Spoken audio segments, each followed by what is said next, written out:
The Blackhawks are just about halfway there.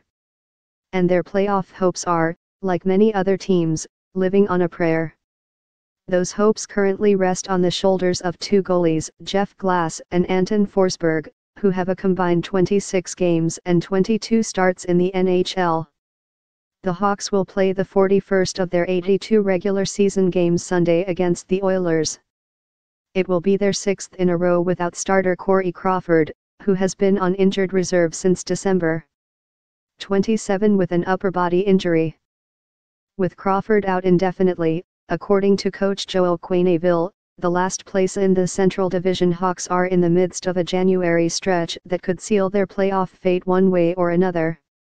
Could the season that began with a 10-1 victory over the defending champion Penguins end with the Hawks missing the postseason for the first time in 10 years? We don't want to be fighting life and death to get into the playoffs, Quenneville said. Outside of one other year, we've always been in a great spot and always competing for the top of the division. This year, not the case. The strength of our division, it's amazing. It's an uphill battle, but there are some real positive signs recently.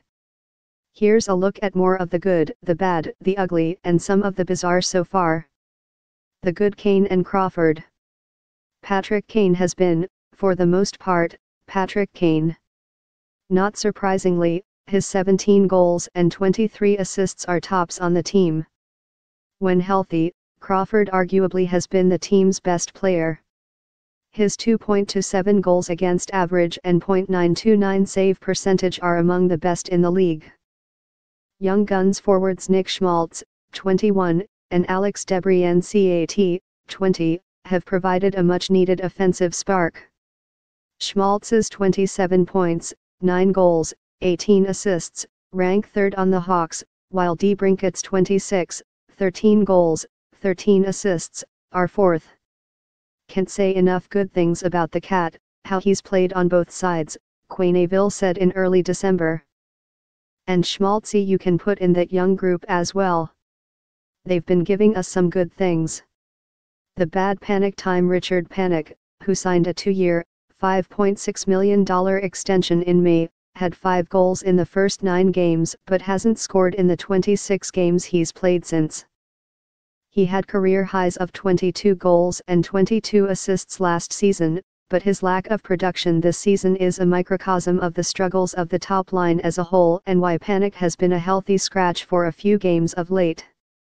There's some guys up front, their production has been down. He's one of them, Quenneville said. It's not the best spot to be in when you're out of the lineup. Scoring droughts: Brandon Saad scored 6 of his 12 goals in the first 6 games, including a hat-trick in the season opener. Jonathan Toews has a goal in each of his last 3 games, the last 2 of which have included Vinny Hinostraza on his line, but didn't record a point in the previous 6. The ugly power play blues. The power play has cost the Hawks who knows how many precious points in standings that are closer than 2 coats of paint. The Blackhawks had the 3rd worst power play percentage in the league, 14.7%, going into Saturday's games, a concern lost neither on Quenneville nor his team.